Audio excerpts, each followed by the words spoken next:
السلام عليكم ورحمة الله، أهلا وسهلا بكل متابعي القناة. حلقة جديدة عن أخبار الرياضة المصرية والعالمية. الأهلي يرصد مكافأة تبلغ قيمتها نصف مليون جنيه لكل لاعب من الأهلي في حالة الفوز على ريال مدريد والصعود للمباراة النهائية في كأس العالم للأندية.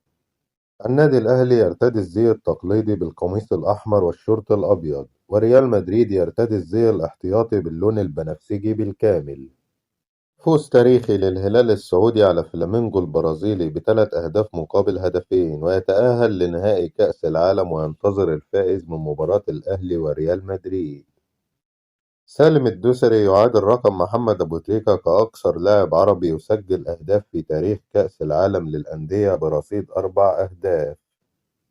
رودريجو لاعب ريال مدريد قبل مواجهة الأهلي: كأس العالم للأندية لا تزال أكبر بطولة لنا في البرازيل، لا أطيق الانتظار حتى الدور نصف النهائي، أريد حقا التأهل والفوز باللقب، كما أشرت هي بطولة مهمة لنا وأريد إضافتها في سيرتي الذاتية. كارلو أنشيلوتي: النادي الأهلي له تاريخ عظيم وقد فاز بالعديد من الألقاب، لديهم خبرة في هذه البطولة ولديهم تنظيم جيد مع لاعبين سريعين، ولديهم نفس رغبتنا وهي رفع كأس العالم للأندية.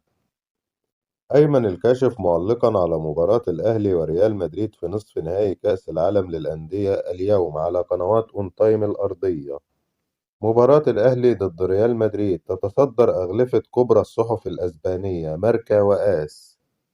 الصحافة الأسبانية: خسارة فلامينجو من الهلال السعودي ستجعل أنشيلوتي ولاعبي ريال مدريد يلعبون بندية أكثر أمام الأهلي وكأنها مباراة نهائية.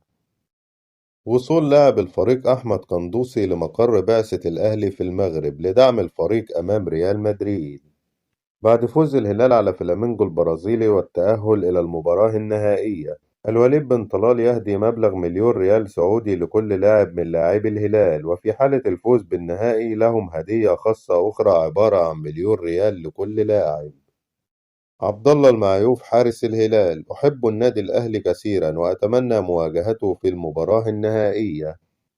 النادي الأهلي يدرس تقديم طلب تأجيل مباراته مع أسوان في ملعب أسوان في الدوري يوم 21 فبراير بسبب ضيق الوقت بين مباراتي الهلال يوم 18 في السودان وصن داونز يوم 25 في القاهرة. رموز وصفحات الزمالك على مواقع التواصل الاجتماعي تطالب مرتضى منصور بالرحيل هو وأبنائه عن النادي.